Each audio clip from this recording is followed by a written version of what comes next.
আজকের ভিডিওটা করছি মেয়েদের যোনিপথের স্রাব বা সাদা স্রাব নিয়ে। লজ্জার কারণে এই বিষয়ে আমাদের অনেকেরই জানাশোনা অল্প, ফলে দেখা যায় অনেকে অসুস্থ হয়েও বাসায় বসে আছেন, আবার অনেকে সুস্থ কিন্তু তাও স্রাব নিয়ে দুশ্চিন্তা করছেন। আমি একদম হাতে কলমে দেখাবো স্বাভাবিক স্রাব কত প্রকারের হতে পারে, আর তারপর দেখাবো 5 ধরনের স্রাব যেগুলো দেখা দিলে ডাক্তার দেখানো প্রয়োজন। প্রথমে দেখাচ্ছি স্বাভাবিক সাদা স্রাব কেমন দেখায়। একটু ক্যামেরাটা নিয়ে আগায় আসো, কাছে থেকে দেখালে ভালো হবে। Thank you. স্বাভাবিক সাদা স্রাব এরকম দইয়ের মতো ঘন হতে পারে, তার চেয়ে পাতলা হতে পারে, যেটা এরকম।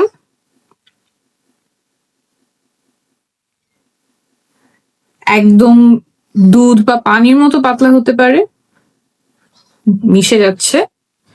আবার ডিমের সাদা অংশের মতো কিছুটা জেলির মতো এরকম হতে পারে। এরকম যখন স্রাব যায় তখন দেখতে পারেন যে অনেক সময় স্রাবটা অনেকটুকু টানলেও ভাঙে না, কিছুটা এরকম। তাহলে এখানে দেখলেন যে স্রাব কেমন ঘন হতে পারে। এখন বলি রং কেমন হতে পারে। এখানে কি কি রং দেখলেন? 2টা রং দেখেছেন। প্রথম 3টা ছিল সাদা, আর তারপরেটা ছিল স্বচ্ছ বা কোনো রং নাই, যে ডিমের সাদা অংশের মতো। তো এই সবগুলোই হচ্ছে স্বাভাবিক রঙের স্রাব। এখন বলি দিনে কতটুকু স্রাব যাওয়া স্বাভাবিক। সেটা হলো 2 থেকে 5 মিলিলিটার বা 2 থেকে 5 ml। এর থেকে একটু অল্প বেশি হতে পারে। এটা কতখানি, অন্তর্বাস কতটুকু ভিজে, সেটা আমি এখন স্যানিটারি প্যাডে ভিজিয়ে দেখাই। এটা হচ্ছে 2 ml আর এটা হচ্ছে 5 ml। 2 ml এর হয় এতখানি, আর 5 ml এর হয়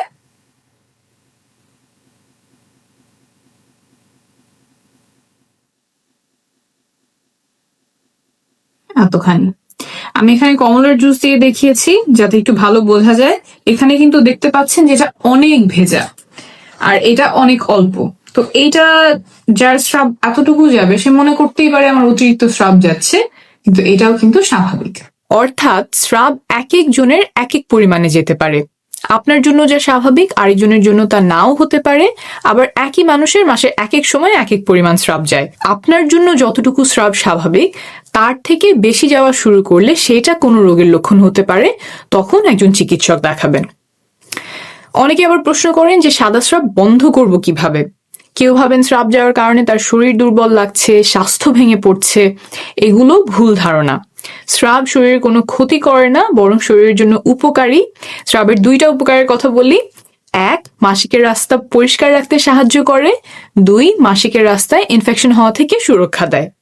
সাদা স্রাব বন্ধ করার কোনো প্রয়োজন নাই, স্রাব থাকাটাই স্বাভাবিক। প্রায় সব মেয়েরই স্রাব যায়। স্রাব আপনাকে দুর্বল করবে না, স্বাস্থ্যও ভাঙবে না। স্বাভাবিক স্রাব কেমন হয় সেটা দেখলাম। এখন দেখাবো এমন কিছু স্রাবের নমুনা যেগুলো স্বাভাবিক নয়, রোগের লক্ষণ। প্রথমে এখানে দেখাচ্ছি চাকা চাকা স্রাব। দেখতে সাদা কিন্তু এর মধ্যে চাকা চাকা রয়েছে, দেখতে কিছুটা দই বা পনিরের মতো। এখানে আমি কটেজ চিজ দিয়ে দেখাচ্ছি। এমন স্রাবের সাথে সাধারণত মাসিকের রাস্তায় বেশ চুলকানি হয়, প্রস্রাব করার সময় সহবাসের সময় ব্যথা হতে পারে, জ্বালা পোড়া হতে পারে। এগুলো এক ধরনের ফাঙ্গাল ইনফেকশনের লক্ষণ। অনেকে এটা ইস্ট ইনফেকশনও বলেন। এই রোগটা কেন হয় বুঝিয়ে বলি। মাসিকের রাস্তায় কোনো কারণে যদি উপকারী জীবাণুর সংখ্যা কমে গিয়ে এক ধরনের ফাঙ্গাসের সংখ্যা বেড়ে যায়, ফাঙ্গাসের নামটা হলো ক্যান্ডিডা, তখন এই রোগ দেখা দিতে পারে। যেমন কোনো অসুস্থতার জন্য আপনি অ্যান্টিবায়োটিক ওষুধ খেলেন, অ্যান্টিবায়োটিক গিয়ে মাসিকের রাস্তায় ভালো ব্যাকটেরিয়াগুলো মেরে ফেললো, আর সেই সুযোগে ফাঙ্গাস অনেক বংশবিস্তার করলো, তখন এই রোগ দেখা দিতে পারে। এটা সারিয়ে তোলা হয় অ্যান্টিফাঙ্গাল ওষুধ দিয়ে। সেটা মুখে খাওয়ার ওষুধ হতে পারে বা মাসিকের রাস্তায় ঢোকানোর ওষুধ হতে পারে।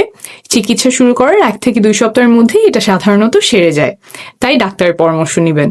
এরপরে যে ধরনের স্রাব দুশ্চিন্তার কারণ সেটা হলো ধূসর বা ছাই রঙের স্রাব। আমি একটু দেখাই কেমন হতে পারে সেই রংটা। কিছুটা এইরকম স্রাব। এই ছাই রঙের স্রাব আনতে আমি কফি, ফুড কালার এবং দই ব্যবহার করেছি। রোগীরা সাধারণত আমাদের কাছে এসে বলে যে স্রাবে খুব দুর্গন্ধ যাচ্ছে, পচা মাছের মতো দুর্গন্ধ হচ্ছে, তবে তাদের সাধারণত ব্যথা থাকে না, চুলকানি থাকে না।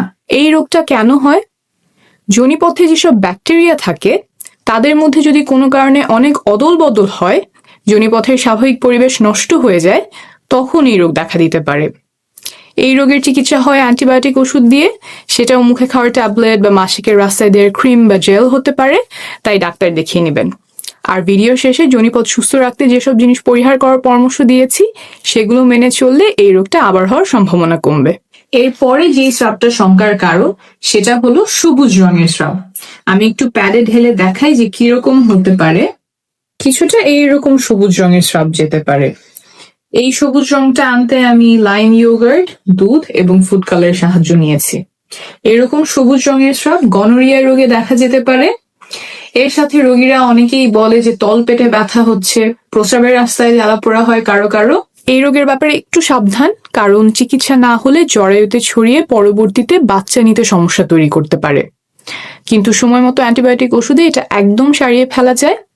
ওষুধ দেওয়ার সপ্তাহখানেকের মধ্যেই আমরা আবার টেস্ট করে দেখি যে রোগটা পুরোপুরি সেরেছে কিনা। এটা একটা যৌনবাহিত রোগ, অর্থাৎ রোগটা সহবাসের মাধ্যমে ছড়ায়, তাই রোগ ধরা পড়লে স্বামীকেও চিকিৎসা করতে হবে, না হলে একজন থেকে আরেকজনে আবার ছড়াতে পারে, আর রোগ সারার আগ পর্যন্ত সহবাস থেকে বিরত থাকবে। গনোরিয়া রোগে স্রাবের রং সবুজ না হয়ে হলুদও হতে পারে। আমি একটু প্যাডে দেখাচ্ছি। এরকম হলুদ হতে পারে, এর চেয়ে হালকা গাঢ় হতে পারে। ঠিক আছে, এই গেল গনোরিয়া। এরপরে যে স্রাবটা দেখাবো সেটা হচ্ছে সবুজের সাথে হলুদ মেশানো এমন রঙের স্রাব। আমি একটু প্যাডে ভিজিয়ে দেখাই। স্রাবটা দেখতে কিছুটা এরকম। ট্রিকোমোনাসিস নামের একটা রোগে এরকম স্রাব দেখা যায়। স্রাব পাতলা হতে পারে, ঘন হতে পারে, ফেনার মতো হতে পারে। সাথে রোগীরা বলে যে মাসিকের রাস্তায় চুলকানি হচ্ছে, বা প্রস্রাবে ব্যথা হচ্ছে, জ্বালা পোড়া হচ্ছে, বা ঘন ঘন প্রস্রাব হচ্ছে। চিকিৎসা কি? অ্যান্টিবায়োটিক ওষুধ দিয়ে এই রোগ সম্পূর্ণভাবে সারিয়ে তোলা সম্ভব, তাই এমন স্রাব গেলে অবশ্যই একজন ডাক্তারের কাছে যাবেন। এটাও একটা যৌনবাহিত রোগ, অর্থাৎ সহবাসের মাধ্যমে ছড়ায়, তাই রোগ ধরা পড়লে আপনার স্বামীকেও চিকিৎসা করতে হবে, আর সে না ওঠা পর্যন্ত সহবাস করা থেকে বিরত থাকবেন। এরপর আসি লাল স্রাবে। এটা একটু ব্যতিক্রম। লাল স্রাব যাওয়া মানে যে শঙ্কার কারণ তা না। মাসিকের শুরুতে একটু লালচে স্রাব যেতে পারে, মাসিকের রক্ত আসা শুরু করেছে, সেটার সাথে স্রাব মিশে এমন রং হয়। মাসিকের শেষের দিকে কালচে স্রাব যেতে পারে। এমন স্রাবগুলোর আগে পরে যদি মাসিক হয়ে যায়, তখন আমরা সাধারণত এগুলোকে স্বাভাবিক ধরে নেই, ডাক্তারের কাছে যাওয়ার প্রয়োজন নাই। 3টা ক্ষেত্রে লাল স্রাব বা রক্ত আসলে চিকিৎসকের কাছে যাওয়ার প্রয়োজন। এটা একটু মনোযোগ দিয়ে শুনবেন। 1. মাসিক ছাড়া যদি রক্ত যায় বা লাল স্রাব ভাঙে, স্বাভাবিক কিছু কারণে এমন হতে পারে, আবার জরায়ু মুখের ক্যান্সারের কারণেও হতে পারে, তাই এমন হলে অবশ্যই একজন গাইনোকোলজিস্ট দেখাবেন। 2.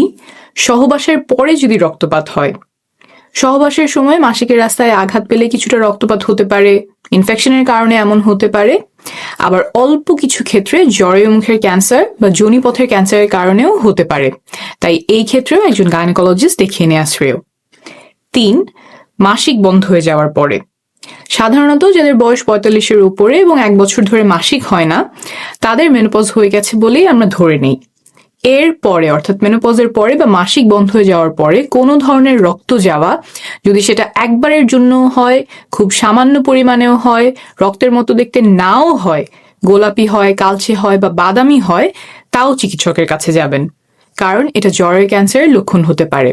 যদি ক্যান্সার হয়ে থাকে তাহলে যত দ্রুত ধরা যায় তত ভালোভাবে তার চিকিৎসা করা যায়। তবে এমন হলেই ঘাবড়ে যাবেন না। ক্যান্সার ছাড়াও আরো অন্যান্য অনেক কারণে এমন হতে পারে, যেমন জরায়ু মুখের পলিপ, কিন্তু এটা হেলাফেলা না করে একজন গাইনোকোলজিস্টের শরণাপন্ন হবেন। যারা এই ভিডিওটা দেখছেন, সম্ভব হলে আপনার চেনা জানা বয়স্ক মহিলাদেরকে আজকে এই একটা তথ্য দয়া করে জানাবেন, কারণ মাসিকের রাস্তা দিয়ে রক্তপাত হলেও অনেকে হয়তো লজ্জার কারণে বলবেন না, বা এটা যে ঝুঁকিপূর্ণ তা না জানার কারণে এড়িয়ে যাবেন। এখন বলবো যোনিপথ সুস্থ রাখার টিপস। 1. যোনিপথের ভেতরে কোনো সাবান, সুগন্ধি, ডুশ বা অন্য কিছু দিয়ে পরিষ্কার করবেন না, কারণ যোনিপথের ভেতরটা সে নিজেই পরিষ্কার রাখে। বাইরে থেকে কিচ্ছু করার দরকার নাই, কিছু করতে গেলেই বরং হিতে বিপরীত হতে পারে। একটু আগে যে রোগগুলোর কথা বলেছিলাম, ফাঙ্গাল ইনফেকশন, ব্যাকটেরিয়াল ভ্যাজিনোসিস, এগুলো দেখা দিতে পারে, তাই ভেতরে একদমই কিছু করতে যাবেন না। 2. যোনিপথের বাইরের জায়গাটুকু পানি আর সাবান দিয়ে পরিষ্কার করবেন। সাধারণ একটা সাবান ব্যবহার করবেন, সুগন্ধিযুক্ত সাবান ব্যবহার করবেন না। ধোয়ার পরে ভালো করে জায়গাটা শুকিয়ে নেবেন। 3. সুতি কাপড়ের অন্তর্বাস পরবেন।